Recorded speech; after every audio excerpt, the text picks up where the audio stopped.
আজ সূরা আল ইমরানের 1 থেকে 6 নম্বর আয়াত তেলাওয়াত করেছি। সূরা আল ইমরান এটা মাদানী সূরা, কোরআনে কারীমের 3য় নম্বর সূরা।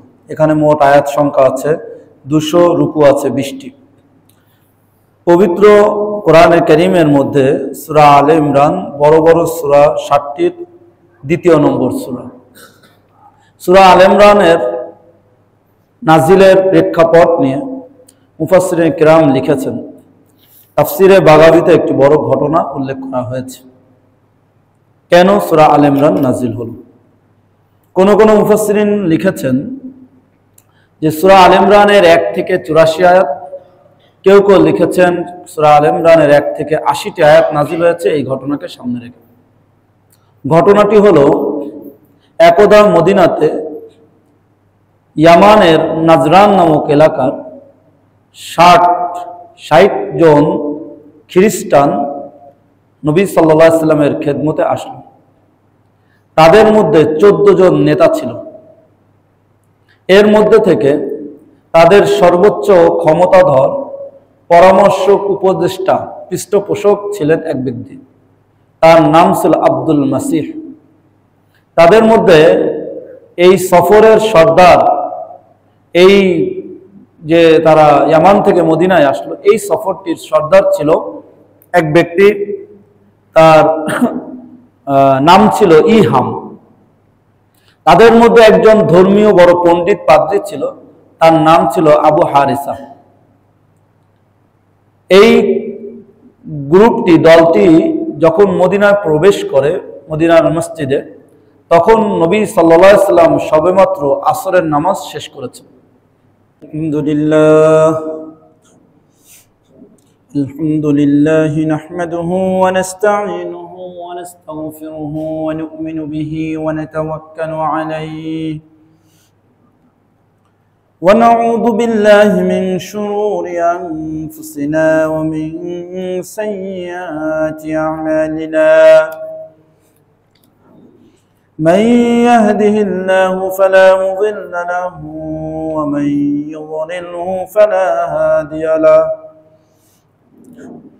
وأشهد أن لا إله إلا الله وحده لا شريك له لا ضد له ولا ند له ولا مثل له ولا مثيل له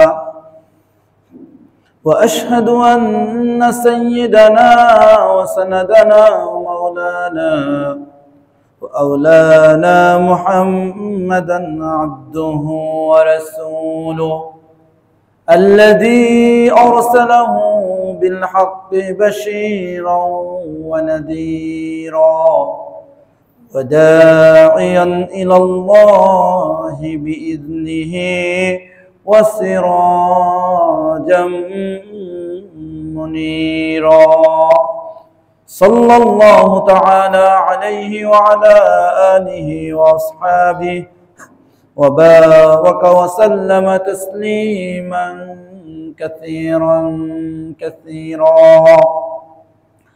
أما بعد فأعوذ بالله من الشيطان الرجيم. بسم الله الرحمن الرحيم. ألف لام ميم.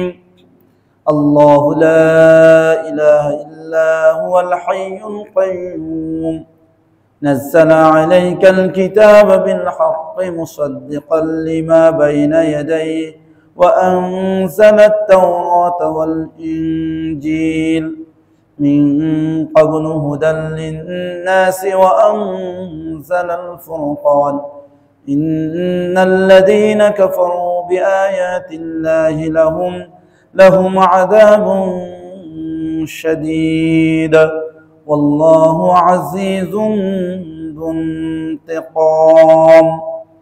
إن الله لا يخفى عليه شيء في الأرض ولا في السماء والذي يصوركم في الأرحام كيف يشاء لا إله إلا هو العزيز الحكيم.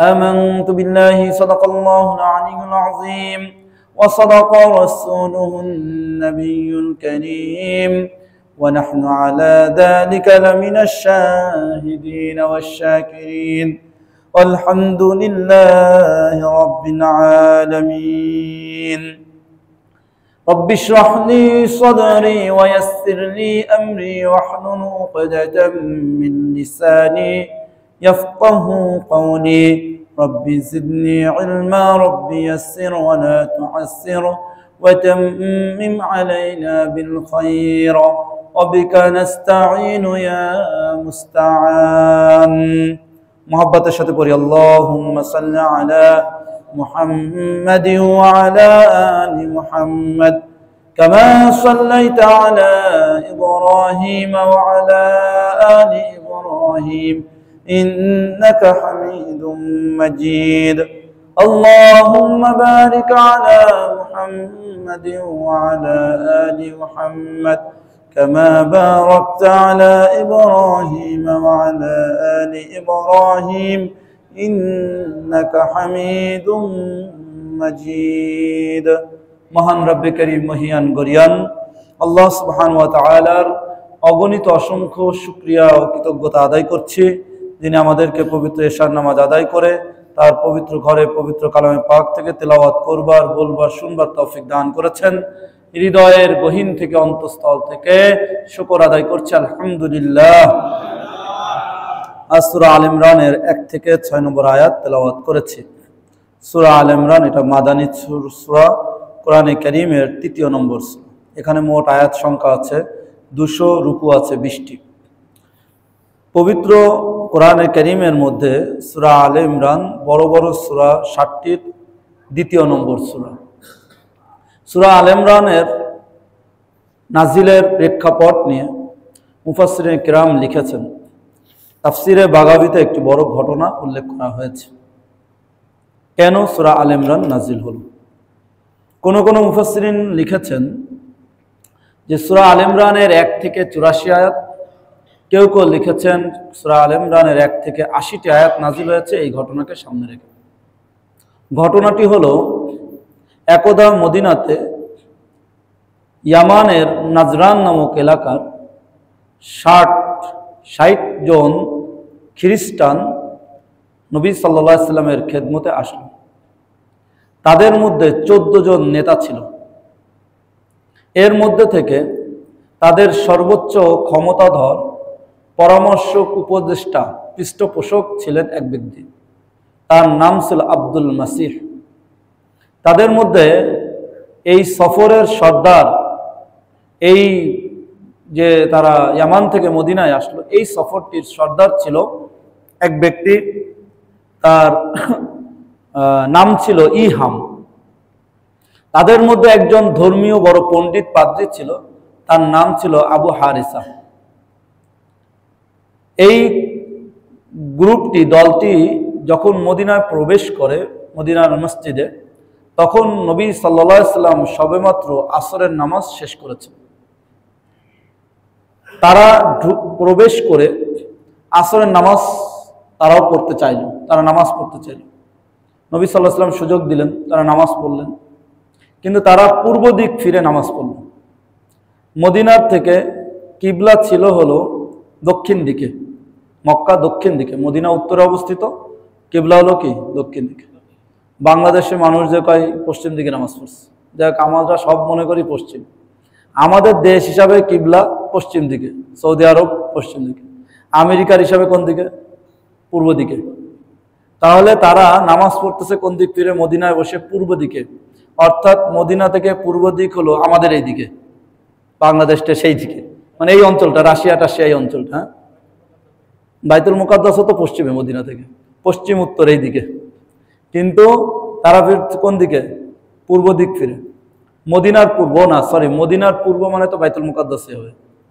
মদিনা থেকে দক্ষিণে হলে বাম দিকে পূর্বই তো হয় ঠিক আছে বাইতুল মুকাদ্দাসের দিকে ফিরে তারা নামাজ পড়লো কাবার দিকে ফিরে পড়েনি যাক তারা নামাজ শেষ করে তাদের এই প্রধান যে পরামর্শক নেতা আব্দুল মাসিহ এবং সর্দার ইহাম এবং পাদ্রী আবু হেরেসাকে নিয়ে বিশেষভাবে সামনের দিকে এগিয়ে এসে কথাবার্তা শুরু করলো যে কোথা থেকে আসছে কি ইত্যাদি। নবী সাল্লাল্লাহু আলাইহি সাল্লাম স্বাভাবিকভাবে বিভিন্ন অফদ এইভাবে মদিনায় আসলে মনে করতেন তারা ইসলাম গ্রহণ করতে আসছে।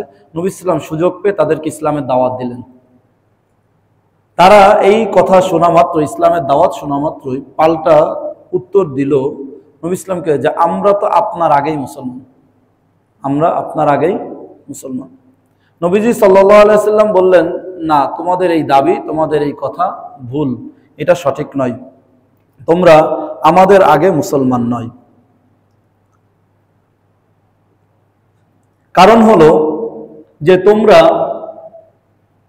যে আমাদের আগে মুসলমান নও, শুধু তাই নয়, তোমরা মুসলমানই নও। কারণ হলো যে তোমরা হযরত ঈসা আলা নবীনা আলাইহিস সালাতু ওয়াস সালামকে আল্লাহর বেটা বা ছেলে মনে করো, পুত্র সন্তান মনে করো, নাউযুবিল্লাহি মিন যালিক।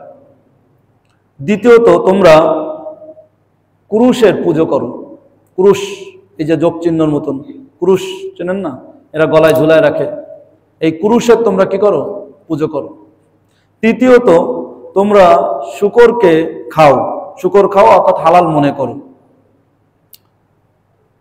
তো নবী সাল্লাল্লাহু আলাইহি সাল্লাম এরপরে পাল্টা কয়েকটি প্রশ্ন করলেন তাদেরকে। অনেক ক্ষেত্রে সোজাসুজি জবাব দেওয়া যায় না, সোজাসুজি কি দেওয়া যায় না, জবাব দেওয়া যায় না, পাল্টা অনেক সময় প্রশ্ন করতে হয়। এটাও নবী সাল্লাল্লাহু আলাইহি সাল্লামের থেকে একটা শিক্ষা আমরা পাই, এখান থেকে একটা সুন্নাহ শিখি। একবার এক কোর্টে মামলা হয়েছে এক হুজুরের নামে, কোনো জমি জায়গা বা বিশেষ ধরন।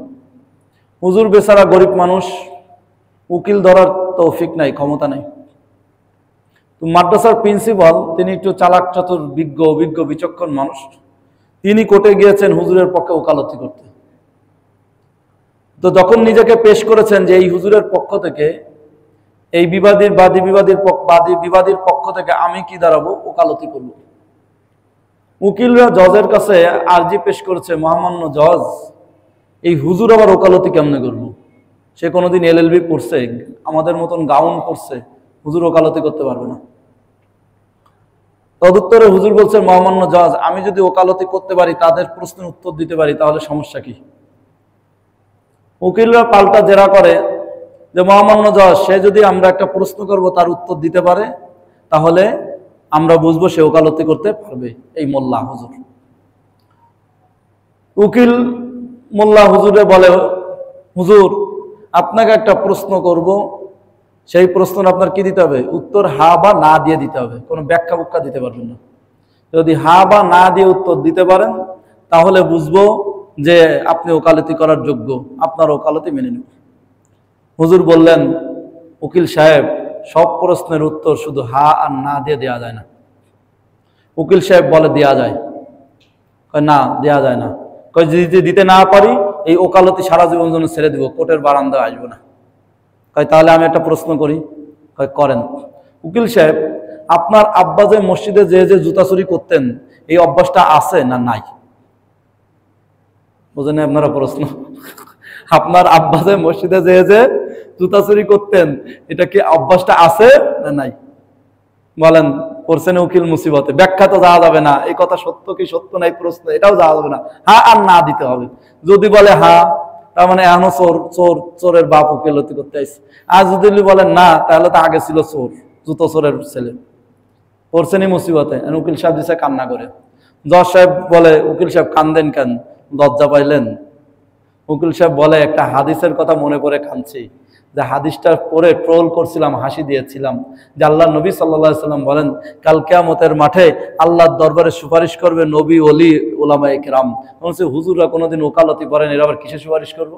আজকে বুঝে আসছে হুজুররা যে ওকালতি কিয়ামতের মাঠে করতে পারবো, এই জন্যই কান্দি, ওই জন্য হাসি দিছিলাম। যাই হোক, নবীজি সাল্লাল্লাহু আলাইহি সাল্লাম পাল্টা প্রশ্ন করলেন যে তোমরা যে আসছো, যে তোমরা বলে মুসলমান, পাল্টা প্রশ্ন করলেন যে দেখো, তোমরা কি এটা জানো না যে আমাদের রব, তোমাদের রব, আমাদের রব মহান আল্লাহ তাআলা হাইয়ুন কাইয়ুম, চিরঞ্জীব, তিনি কখনো মারা যান না, এই কথা তোমরা জানো? হ্যাঁ, আমরা জানি। ঈসা আলাইহিস সালাম যে মারা যাবেন, এটা কি তোমরা জানো? বলে হ্যাঁ, এটাও জানি। বুঝেন না এই কথা? দ্বিতীয় প্রশ্ন করলেন, আচ্ছা তোমরা কি এটা জানো না যে আমাদের মহান রব আল্লাহ রব্বুল আলামিন সমস্ত কিছুর ক্ষমতা তার হাতে, সমস্ত কিছু নিগরানি করেন, রিজিক দান করেন? তারা বলল হ্যাঁ অবশ্যই, কেনই হবে না, কেনই জানবো না, এটা তো কমন কথা। নবী সাল্লাল্লাহু আলাইহি সাল্লাম বললেন, আচ্ছা ঈসা আলাইহিস সালামের হাতে কি সব ক্ষমতা আছে? তারা বলল অবশ্যই না। নবী সাল্লাল্লাহু আলাইহি সাল্লাম আবার প্রশ্ন করলেন, আচ্ছা তোমরা কি এটা জানো না যে আল্লাহ রব্বুল আলামিনের কাছে দুনিয়ার আসমান জমিনের কোনো কিছু গোপন নয়, সব স্পষ্ট? তারা বলে অবশ্যই, আল্লাহ রব্বুল আলামিনের কাছে কোনো কিছুই কি নাই, গোপন নয়, অস্পষ্ট নয়।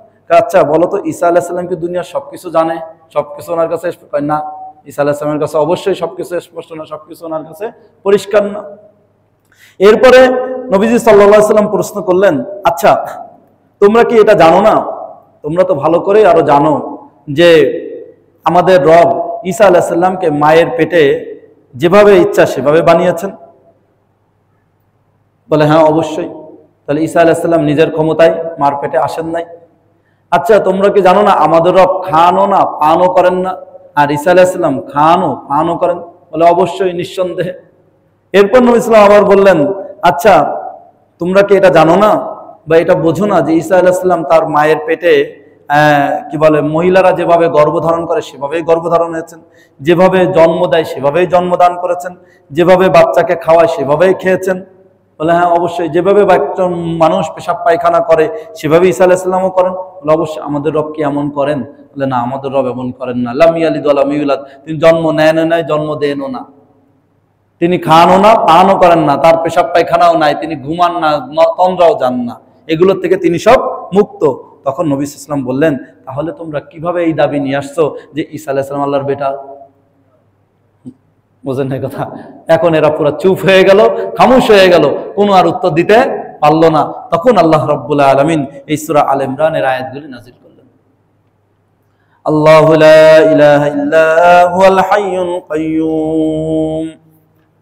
প্রথম জবাব দিয়ে দিচ্ছেন নবী ইসলাম এই আলোকে যে প্রশ্নগুলো করলেন, যে আল্লাহ রাব্বুল আলামিন এমন সত্তা, তিনি ছাড়া কোনো মাবুদ নেই, তিনি চিরঞ্জীব, তিনি সর্বময় ক্ষমতার মালিক। আর ঈসা আলাইহিস সালাম চিরঞ্জীবও না, সর্বময় ক্ষমতার মালিকও না। নাযালা আলাইকাল কিতাবা বিল হাক্কি মুসাদ্দিকাল লিমা বাইনা ইয়াদাইহি ওয়া আনজালাত তাওরাতা ওয়াল ইনজিল। তিনি তোমাদের উপর কোরআনকে সত্য সত্য নাজিল করেছেন, যা কোরআনের সামনের অর্থাৎ পেছনের যে সমস্ত কিতাব নাজিল হয়েছে সেগুলোকে সত্যায়ন করে, এবং তিনি তাওরাত ও ইনজিলকে নাজিল করেছেন। অতএব এই সমস্ত কিতাবগুলো ঈসা আলাইহিস সালাম নিজে লেখেন নাই, কোনো নবীর নিজের বানানো নয়, বানানো সম্ভবও নয়। কারণ একজন নবীর সাথে আর একজন নবীর দেখা সাক্ষাৎ তো প্রশ্ন আসে না, বরং অধিকাংশ নবী এমন এমন এলাকায় আল্লাহ পাঠিয়েছেন যেই এলাকার সাথে ওই এলাকার যোগাযোগ ব্যবস্থাও কোনো সুযোগ ছিল না। এমনকি এক নবী আগের নবীর কিতাবও পান নাই, যে ওইটা দেখে দেখে একটু কপি পেস্ট করে চালাই দিয়েছেন। এমনকি নবী আম্বিয়ারা তাদের হাজার হাজার বছর আগের পিছনের এমন এমন কথা বলেছেন, এমন এমন নবীদের ঘটনাগুলো স্পষ্ট বর্ণনা করেছেন, যেটা তারা কোনো বই ইতিহাস মানুষের থেকে শুনেও জানা তাদের জন্য সম্ভব নয়। জান্নাত জাহান্নাম আল্লাহ তাআলার কথা বলেছেন, যেগুলো নবীরা পড়াশোনা করা তো দূরের কথা, তাদের কোনোভাবে জানা কি নয়, সম্ভব নয়। সমস্ত নবী এসেছেন সমস্ত শিরকের মধ্যে, পৌত্তলিকতার মধ্যে, যেখানে দ্বীন বলতে তাওহীদ বলতে কিচ্ছু ছিল না, সেখানে এসে তারা এক আল্লাহর সংজ্ঞা পরিচয় কিভাবে তুলে ধরলেন।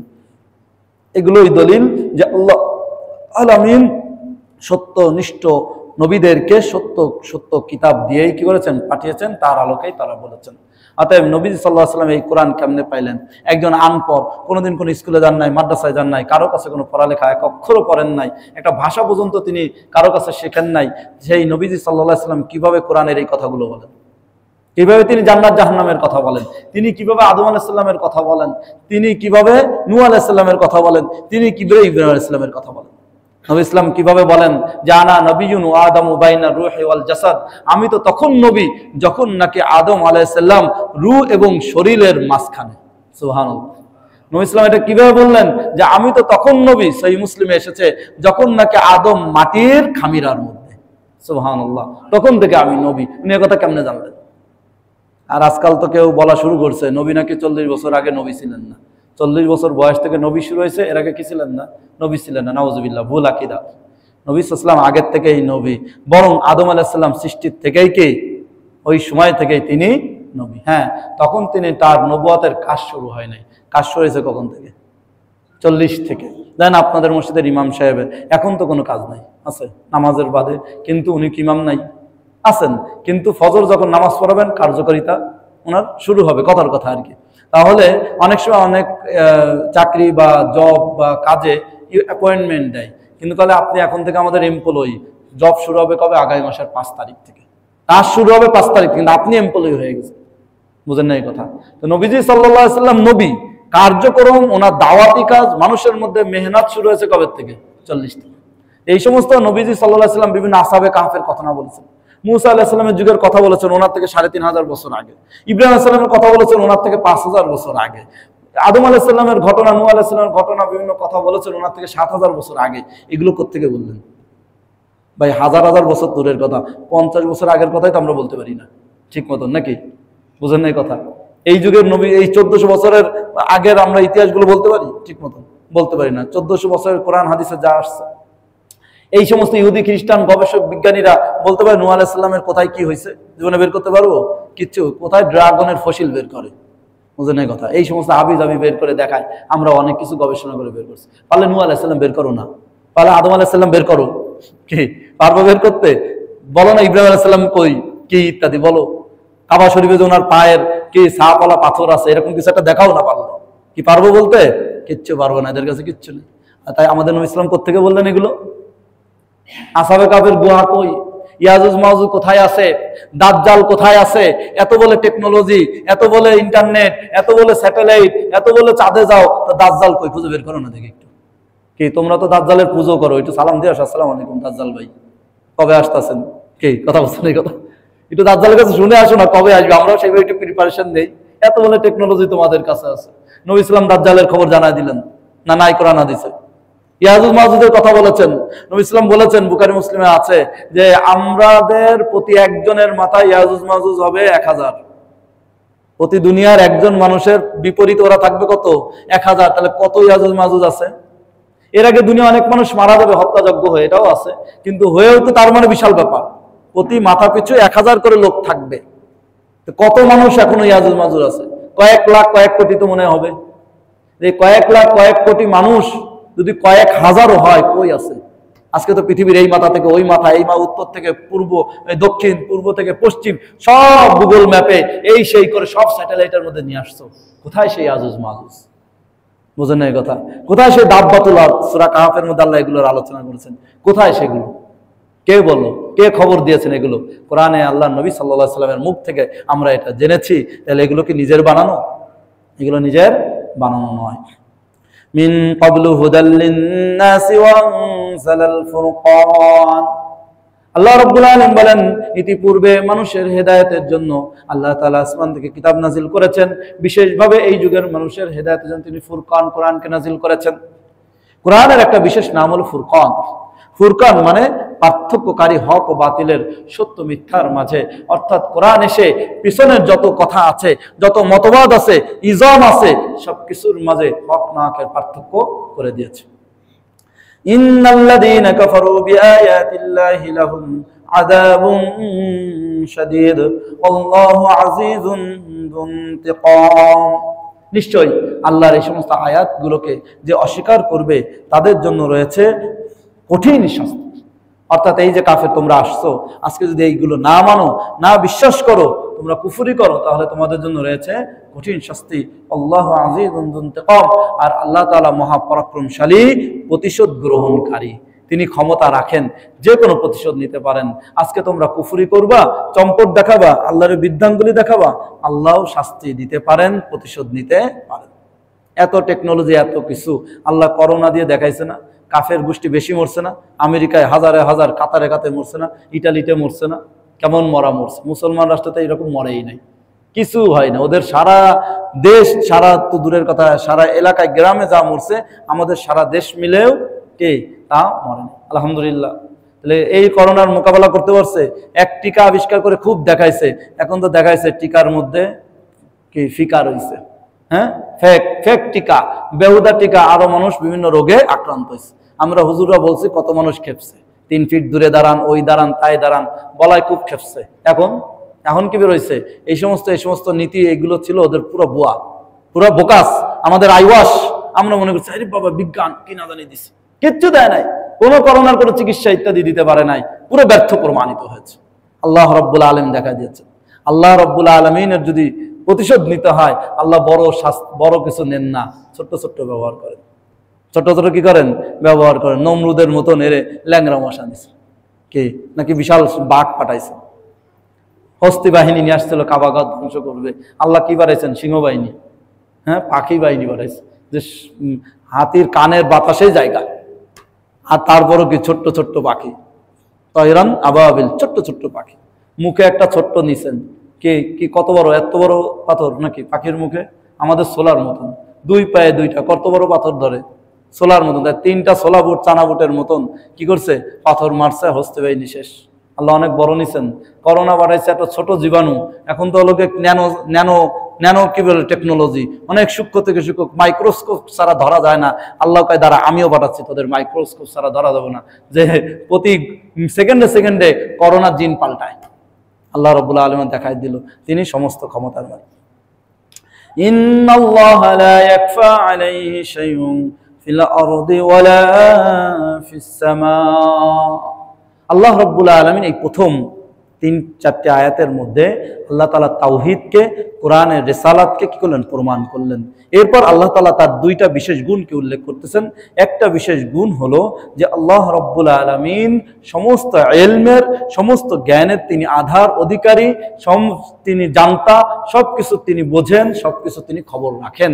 তোমাদের কোনো বিষয় সম্পর্কে তার কাছে কোনো গোপন নেই। আমাদের কাছে অনেক বিষয় আমাদের কাছে গোপন আছে, আমরা সিসি ক্যামেরায় সব ধরতে পারি না, আমরা সব টেলিস্কোপ ইত্যাদির মাধ্যমে সবকিছু পাই না, এমনকি মনের খবর তো জানিই না। ব্রেন কোন কাজে চলতেছে বলতে পারে কেউ, কোনো বিজ্ঞান, কোনো মেশিনে যে আমার ব্রেন কি চলতেছে, এই যে আমরা এখানে যারা বসে আছি কার মনে কি চলছে কে জানে। সবাই তো তাকায় আছে হুজুরের তাফসীর শুনতেছে, কিন্তু শুনতে যে কোন দিক মন ঘুরতেছে কে জানে। নামাজের সময় মন যে কোন দিক জায়গা, কোন আমেরিকা ঘুরে আসে, না বাংলাদেশ ঘুরে আসে, না ব্যবসা ঘুরে আসে, না বিসিআইসি অফিসে ঘুরে আসে, কি করে না করে কে জানে বলেন, কেউ ধরতে পারবো? কোন মেশিন আছে, ইমাম সাহেব জানে সামনে কি আছে, ইমাম সাহেব সঙ্গে মুক্তাদি জানে, যদি জানতো হুজুর কি করছে লোকমা দিত, হ্যাঁ হুজুর কি করেন, কথার কথা কি সমস্যা হয়ে যাইতো, কি হুজুর। আর হুজুর যদি জানতো হয়তো নামাজ কি চিন্তা করতেছেন আপনারা, পড়াইবো না, যান নামাজ, কি এক ভেজাল বেঁধে যেত। এইগুলো কোনো জানা সম্ভব? কোনো মেশিন আছে? কিন্তু কে জানেন? আমার আল্লাহ জানেন। গর্তের নিচে পিপিলিকা কি করে, হ্যাঁ আসমানের উপরে কি আছে, সব আল্লাহ তাআলা জানেন। আসমান পর্যন্ত তো বিজ্ঞান পৌঁছাতে পারে নাই, একটু চাঁদে যায় তাই কি বাপরে বাপ, চাঁদে গেছি। বুঝেন এই কথা? আসমানই তো এখনো খুঁজে পাইল না। কত লক্ষ কোটি বিলিয়ন নক্ষত্র এবং কত মানে জায়গা স্পেস আল্লাহ তাআলা সৃষ্টি করে রাখছেন, সুবহানাল্লাহ। এখন আর প্রথম আসমানই খুঁজে পাই নাই, এরপরে এরকম 7টা আসমান, তারপরে জান্নাত, তারপরে আল্লাহর আরশ মহল্লা, কত আল্লাহ তাআলা ক্ষমতার মানে। এই সমস্ত সব কিছু কে জানেন? আল্লাহ জানেন। ফেরেশতা আমরা পারছি, কোনো মেশিনে ধরে ফেরেশতা কি? আজকাল নাকি জিন ডিটেক্টর বের করছে, জিন আসলে একটু আওয়াজ দেয়, শুনছি, আল্লাহ ভালো জানে। জিনের একটু নড়াচড়া বের করতে, ফেরেশতার নড়াচড়া প্রতিদিন কান্দের মধ্যে যে আছে ফেরেশতা, এই নড়াচড়া, সামনে পিছনে যে 6 জন ফেরেশতা প্রতিদিন খাটে, হ্যাঁ দিনে, আবার রাতে 6 জন 12 জন যে করছে, কই কোনো মেশিন কয় আজকে ফেরেশতা আছে? ফেরেশতারা জানতে পারলে আর গুনাহ করতাম না, লিখতে পারবো না নাকি? আছে এরকম কোনো মেশিন? নাই, কিচ্ছু আবিষ্কার করতে। এগুলো সব কে জানেন? আল্লাহ রাব্বুল আলামিন। অনেক কিছু আছে ফেরেশতাও জানে না। সূরা বাকারা শেষ আয়াতে তাফসিরে গেছে, আপনারা শুনেছেন, আসছিল আলোচনা যে অনেক কিছু আছে কে জানে না, ফেরেশতাও জানে না। কাল কিয়ামতের মাঠে আল্লাহ নিজে বলে দিবে, এই বান্দা এই ছিল। সুবহানাল্লাহ। আল্লাহ রাব্বুল আলামিন ইলম, আল্লাহ রাব্বুল আলামিন জ্ঞান এত উচ্চ পর্যায়ের। ওয়াল্লাযী ইউসাব্বিরুকুম ফিল আরহামি কাইফা ইয়াশা লা ইলাহা ইল্লা হুয়াল আজিজুল হাকীম। এই আয়াতের মধ্যে আল্লাহ রাব্বুল আলামিন তার গুণগুলোর মধ্যে থেকে বিশেষ একটি গুণ সিফাতকে উল্লেখ করেছেন, তার কুদরত, তার যে তিনি যে সর্বময় ক্ষমতার মালিক, এর মধ্যে থেকে বিশেষ করে একটি ক্ষমতাকে তিনি এখানে বিশেষভাবে উল্লেখ করে তার ক্ষমতাকে বোঝাচ্ছেন যে তিনিই এমন সত্তা যিনি মায়ের গর্ভের মধ্যে যেমন ইচ্ছা তেমন রূপ দান করেন। সুবহানাল্লাহ। কোনো মেশিন, কোনো ডাক্তারের কোনো ট্যাবলেট, কোনো কিছু আছে যে এইটা খাওয়াই দিলে বাচ্চা সাদা থেকে কালা হয়ে যাবে, কালা থেকে সাদা হয়ে যাবে? আছে? কি বোঝেন এই কথা? গ্রাম দেশে খাওয়ায় কি বলে, ওই যে বিভিন্ন দুধের মধ্যে কি দেয়, জাফরান, জাফরান খায়, কয় পোলাপান বলে সাদা হইব। কি বোঝেন এই কথা? আছে কিনা এরকম? তারপর আরো কি কি খাওয়ায়, বিভিন্ন প্রথা আছে, খালি বলে সাদা হইব। তাতে কি সাদা হয়? গলা থেকে সাদা হয়, সাদা থেকে কালা হয়। এরপরে আচ্ছা চোখ, কান, নাক কি এখন কইলো যে আমার ছেলের চোখ দুটো কি হতে হবে, সুন্দর ডাগর ডাগর হতে হবে, মেয়ের চোখ দুটো টানা টানা হতে হবে, নাকটা খাড়া খাড়া হতে হবে, কানটা উঁচা উঁচা হতে হবে, কি ঠোঁটটা একদম গোলাপি টনটনে হতে হবে, দাঁতটা কোদাল কোদাল সুন্দর সুন্দর সাদা সাদা ফকফকে হতে হবে। পারা যায় কারো হাতে? আছে? কেউ তার নিজের পছন্দসই বাচ্চাটাকে বানাতে পারে যে পেটের মধ্যে এমন হোক? কি আছে কোনো ট্যাবলেট, কোনো মেশিন, কোনো ওষুধ পানি, কোনো প্রক্রিয়া? এটা তাহলে কার ভাবে হয়, কিভাবে হয়? এটা কি এমনিতে হয়ে যায়? কে বানান? আমার রব মহান আল্লাহ রব্বুল আলামিন বানান। কত বড় তিনি ক্ষমতাবান। অর্থাৎ তোমরা কার সাথে শিরিক করো? তোমরা কিসের দুর্গার পূজা করো আর কালীর পূজা করো, আর তোমরা ঈসা আলাইহিস সালামের আল্লাহ মনে করো? নাউযুবিল্লাহি মিন যালিক। যে ঈসা নিজেই সৃজিত, যে ঈসা নিজেই সৃষ্টি হয়েছেন, তিনি আর 10 জনকে সৃষ্টি করতে পারেন? কিন্তু পারেন না। তাই আল্লাহ তাআলার এই কুদরতের উপর ঈমান রাখতে হবে। এটা আল্লাহ তাআলার জাতি সিফাতগুলোর একটা। আল্লাহ তাআলার জাতি সিফাত কিছু আছে, কিছু আছে এমনি সিফাত। এগুলো জাতি সিফাতের একটা অংশ, যে আল্লাহ রাব্বুল আলামিন আলিম, সবকিছু জানেন। আল্লাহ রাব্বুল আলামিন কাদির, তিনি সবকিছু সক্ষম। প্রায় আয়াতে এটা পাবেন, ইন্নাল্লাহা বিকুল্লি শাইইন আলিম। কোরআনে প্রায় জায়গায়, তারাবিতেও শুনবেন, ইমাম সাহেবরা পড়ে, বিভিন্ন জায়গায় পড়তে গেলে পাবেন এই কথাগুলো আল্লাহ বেশি বলেন, যে আল্লাহ সবকিছু জানেন। এবং এটা আছে ইন্নাল্লাহা আলা কুল্লি শাইইন কাদির, আল্লাহ রাব্বুল সমস্ত কিছুর উপর সক্ষম। কি আছে কিনা? প্রায় সময় শোনেন নাই দুইটা আয়াত? প্রায় জায়গায় আল্লাহ তাআলা বলেন, এটা আল্লাহর জাতি সিফাত, বিশেষ পরিচয়। এর সাথে কোনো মানুষের, কোনো দুনিয়ার কোনো মাখলুকের কি নাই, কোনো মিল নেই, সম্ভব না। মিল হওয়া তো দূরের কথা, কিনা সম্ভব না। তাহলে আল্লাহ রাব্বুল আলামিন সবকিছু জানেন, এই কথা যখন বান্দা বিশ্বাস রাখবে, মাথায় রাখবে, তাহলে সেই বান্দা গুনাহ করবে। বান্দা তো জানবই যে আমি কি করতেছি, আমার আল্লাহ জানেন, দেখতেছেন, তার গণ্ডির মধ্যেই আমি আছি, আমি তার গণ্ডির বাইরে না। লেখা থাকে দিস এরিয়া ইজ কি বলে সিকিউরড বা রেস্ট্রিক্টেড আন্ডার কি সিসি ক্যামেরা, সিসিটিভি ক্যামেরা লেখা থাকে কিনা? আরে বাপরে, এটা সিসি ক্যামেরা, তাহলে তো চোরেও আগে চিন্তা করে সিসি ক্যামেরা আছে কিনা। কি আজকাল ডিজিটাল চোররাও চিন্তা করে না সিসি ক্যামেরা আছে কিনা? একজন মানুষ যখন চিন্তা করবে যে এই এরিয়াতে রেস্ট্রিক্টেড আছে আল্লাহ, কোন এরিয়া সেটা? মসজিদ। কি আমরা তো তাই মনে করি যে মসজিদে শুধুমাত্র আল্লাহ সিসি ক্যামেরা আছে, আর মসজিদের বাইরে কি বলে? নাউজুবিল্লাহ, আছে না নাই? আছে। আল্লাহ তাআলা সব জায়গা দেখেন, মসজিদে একটু বেশি দেন, বাইরে একটু কম দেখেন। নাউজুবিল্লাহ, নাকি? তাহলে যে ব্যক্তি মসজিদে নামাজটা সুন্দর পড়ে, ও বাইরে যে ব্রডের জায়গা বাইরে দেয় কেমনে? ওই লোকটা কেমনে ঘুষ খায়? ওই লোকটা কেমনে 2 নম্বরই করে? 1 লাখ টাকার বাজেট 10 লাখ টাকা কেমনে বানায়? তাহলে বোঝা গেল, সে বুঝায় আল্লাহ খালি মসজিদে দেখে, আর আল্লাহ বাইরে দেখে না। নাউজুবিল্লাহ, এই আল্লাহর সিফাতের উপর বিশ্বাস নাই। আল্লাহ মাফ করুক। এইটা যখন সে জানবে, এই জন্য আমাদের অনেক উপরের একজন বড় বুজুর্গ হাজী ইমদাদুল্লাহ মুহাজির মক্কি রাহমাতুল্লাহ আলাইহির ঘরে কয়েকটা কথা লেখা আছে। তার মধ্যে একটা লেখা আছে কথা এটা, যে তুমি গুনাহ ওই জায়গায় যে করো যেখানে কেউ আল্লাহ দেখবে না, যেখানে আল্লাহ দেখবেন ওই জায়গায় গুনাহ করো।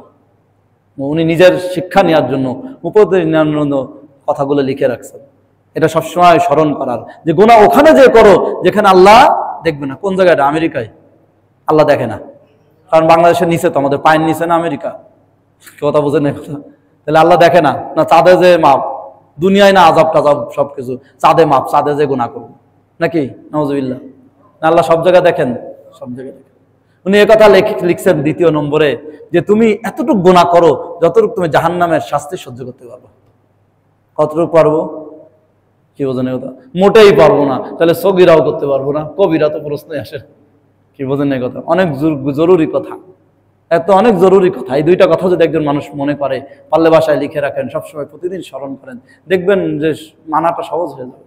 যে আমার আল্লাহ সবকিছু দেখতেছেন, আমি যেখানেই গুনাহ করি না কেন, আমি একটু আর চোখে তাকাই না কেন, আমি একটু পালায় পালায় কাঁথার নিচে ঘরের মধ্যে দরজা বন্ধ করে মোবাইলে দেখি না কেন, কে দেখতেছেন? আমার আল্লাহ দেখছেন, তিনি জানতেছেন। আমি সব সীমার মধ্যে আটকানো। ফেরেশতাও হয়তো জানে না, কিন্তু কে জানেন? আল্লাহ জানেন। আর আমি ওই পরিমাণ গুনাহ করব, মনে চায় একটু এই গুনাহটা করি, একটু এই গানটা শুনি, এই নাটকটা আজকে একটু দেখি না, ওই খেলাটা আজকে একবার একটু দেখে নেই, ওই গোলটা একটু দেখে নেই, ছক্কাটা একটু দেখে না, আর দেখবো না নে। কিন্তু এটার জন্য যে জাহান্নামের আগুন হবে, এটা কি সহ্য করতে পারবো? এইটুকের জন্য একটু গীবত করে নেই, একটু শিকায়ত করে নেই, একটু মিথ্যা বলে নেই, একটু কি আরেকজনের ক্ষতি করে নেই, এই যে একটু আমার কাছে মনে হচ্ছে আল্লাহ মাফ করুক, এই একটুর কারণে যে একটু শাস্তি হবে, সেই একটু শাস্তি পারবেন? কে বোঝেন না এই কথা? দুনিয়ার একটা কাঠির যে আগুন, তার মধ্যে যদি বলা 1 মিনিট আগুন হাত দিয়ে রাখেন, কি বোঝেন না এই কথা? বা চুলা যে জ্বালান, গ্যাসের চুলা, এটা আঙ্গুল দিয়ে রাখেন না, আঙ্গুল তো দূরের কথা, তাপই তো নিতে পারি না আমরা, কতক্ষণ দাঁড়াইলেই তো শরীর গরম হয়ে যাওয়া, অবস্থা খারাপ। এই যে এখন গরম পড়ছে, কি পারতেছি না, তাহলে আমরা কিভাবে সে জাহান্নামের আগুন সহ্য করব? যে আগুন নবী সাল্লাল্লাহু আলাইহি ওয়াসাল্লাম বলেছেন দুনিয়ার আগুনের থেকে 70 গুণ বেশি মারাত্মক হবে। সেদিন জাহান্নামীর আগুনে পুড়তে পুড়তে শরীর একেবারে পিপাসিত হয়ে যাবে, জিহ্বা বের হয়ে আসবে, পিপাসায় শক্ত হয়ে যাবে। এখন দেখেন রোদে আমাদের গরমে কি হচ্ছে, 2-3 লিটার পানি খেয়ে ফেললেও কিছু মনে হচ্ছে। আল্লাহ রাব্বুল আলামিন সূরা বাকারার সূরা কাহাফের মধ্যে বলেন সেদিন তাদেরকে গরম পানি দেওয়া হবে। সেই গরম পানিটা আবার কি দেওয়া হবে? ঠান্ডা আমাদের মতন ফিল্টার করা সুন্দর পানি, বরফ দিয়ে নাকি, সেটা দেওয়া হবে। যে গলিত পুজ, তাও কেমন গলিত পুজ, যে গরম পানি খাওয়ার কারণে শরীরের ভিতর থেকে নারী বুড়ি পুজের মতন গলে বের হবে জাহান্নামীদের। ওই একজনের পুজ আর একজনের খাইতে দেওয়া, নিজেরটাই তাকে খাইতে দেওয়া। গরম পানিটা ঠোঁটে দেওয়ার সাথে সাথে আল্লাহ তাআলা সূরা কাহফে বলেন নিচের ঠোঁটটা ফুলে এত বড় হবে যে নিচে ঝুলে পড়ে যাবে, উপরের ঠোঁটটা এত বেশি হবে কপালের উপর উঠে চলে যাবে, খালি ঠোঁটে দেওয়ার সাথে সাথে। আর গলায় যাওয়ার সাথে সাথে ভিতরে যত অন্ত্র নারী বুড়ি আছে সব গলিত হয়ে পুজের মতন টকবক করে পড়তে থাকবে, ওটাই আবার গরম তাকে খাইতে দেওয়া হবে। ইয়াশফিল উজুহ, চেহারা ব্যক্ত। বলেন সহ্য করতে পারা যাবে এটা? এটা হলো নর্মাল শাস্তি। এগুলো কি সব নর্মাল? প্রথম পর্যায়ে জাহান্নামে পড়ার সাথে সাথে এইটা শাস্তি, সাথে সাথে গরম বিধ্বস্ত। সেদিন জাহান্নামীদের তাফসিরের কিতাবে লিখেছে জাহান্নামীদের চামড়ায় 70 হাত লম্বা করে দেওয়া হবে। তাহলে শরীরটা কত বড় হবে? চামড়াটাই, আমাদের চামড়া কয় হাত না কয় ইঞ্চি, ন্যানো সুতা পরিমাণ হবে সর্বোচ্চ। তাই যদি এত বড় একটা শরীর হয় আমাদের, আর যদি এই চামড়াটাই 70 হাত পুরো হয়, মোটা হয়, তাহলে গোস্ত দিয়ে হাড় দিয়ে কত বড় শরীর হবে। আর তার উপর বানান দেওয়া হবে, মুগুর দিয়ে পিটাতে থাকবে, আর এরকম শাস্তি দেওয়া হবে। গলিত পুড়ে যাবে, আবার সেই শরীরকে গঠন করে দেওয়া হবে, সেই শরীরের মধ্যে আবার এরকম আযাব দিতে থাকবে। জাহান্নাম নিজেই তার কষ্ট সহ্য করতে পারে না, আগুনের কষ্ট। জাহান্নামও তো একটা মাখলুক নাকি? জাহান্নাম নিজেই তার আগুনকে কি করতে পারে না, সহ্য করতে পারে না, এত তার কষ্ট হয়। আগুনই আগুনকে সহ্য করতে পারে না, চিন্তা করেন তাহলে সে কষ্টটা কেমন হয়, আর আমাদের কি অবস্থা হবে? তাহলে এই কথা যদি কোনো মানুষ চিন্তা করে, সে কি গুনাহ করতে পারবে? কখনোই গুনাহ করতে পারবে না। আর এই যে আমরা যে একটু একটু বলি, এটা একটা খুব খারাপ কথা। আল্লাহ নবী সাল্লাল্লাহু আলাইহি ওয়াসাল্লাম বলেন একজন মুমিন সে গুনাহকে, ছোট্ট গুনাহকেও দেখে পাহাড়ের সমান। ছোট্ট গুনাহকেও কি দেখে? আমাদের শয়তানের সঙ্গে ধোঁকা দেয়, এটা সগীরা গুনাহ, এটা কি সগীরা গুনাহ, এটা কবিরা না, সমস্যা নাই কর। কিন্তু মুমিন নবী সাল্লাল্লাহু আলাইহি ওয়াসাল্লাম বলতেছেন এই সগীরাকেও কার মতন দেখে? পাহাড় পরিমাণ দেখে। গুনাহ তো নাকি গুনাহ না? সগীরা হলেও তো গুনাহ। আর নবী সাল্লাল্লাহু আলাইহি ওয়াসাল্লাম বলেন একজন মুনাফিক গুনাহকে মাছির মতন দেখে। গুনাহকে কিসের মতো দেখে? মাছির মতন। এইবার নিজের পরীক্ষা করবেন, থার্মোমিটার, যে আমি আমার দিল থেকে আমি গুনাহকে কেমন দেখি। করতে পারি মানুষ হিসাবে, আমিও করি, আপনিও করি, কিন্তু গুনাহকে কি হিসাবে দেখি, এটা কিন্তু অনেক বড় জিনিস। আমি গুনাহটাকে করতেছি সেটা ঠিক আছে, আবার তওবাও করতেছি, কিন্তু গুনাহটাকে আমি কোন সেন্সে দেখতেছি, এখানে মুমিন মুনাফিকের পার্থক্য হয়ে যাচ্ছে। আমি কি আসলে মুমিন না মুনাফিক? আমি গুনাহ করতেছি কিন্তু গুনাহটাকে আমি পাহাড় পরিমাণ মনে করে গুনাহ করতেছি, তাহলে বোঝা যাবে এখনো আমি ইমানের স্তরে আছি। আর যদি আমি মনে করি তো সগীরা গুনাহ, ছোট গুনাহ হুজুর, বা নিজেরে বোঝায় এটা তো ছোট, মানে মাছির মতন হালকা, তাহলে বুঝতে হবে আমার মধ্যে কি আছে? নিফাক আছে। আল্লাহ আমাদের হেফাজত করুক, আমিন। আল্লাহ রাব্বুল আলামিন এই আয়াতের মধ্যে স্পষ্ট নিজের একটি বিশেষ কথা বললেন, যে তিনি হলো মায়ের পেটে যেমন ইচ্ছা তিনি রূপ দান করেন। এটা আল্লাহ রাব্বুল আলামিনের কুদরত। লা ইলাহা ইল্লাহুল আজিজুল হাকিম, তিনি ছাড়া এর জন্য কোনো মাবুদ নেই, তিনি মহাপরাক্রমশালী এবং প্রজ্ঞাবান। আল্লাহ রাব্বুল আলামিন আমাদেরকে আল্লাহ তাআলার এই তাওহীদের উপর, আল্লাহ তাআলার এই সিফাতগুলোর উপর পরিপূর্ণ বোঝার, জানার, শেখার, সঠিক বিশ্বাস লালন করার ও আমল করার তৌফিক দান করুক। আমিন। ওয়া আখিরু দাওয়ানা আলহামদুলিল্লাহি রাব্বিল আলামিন।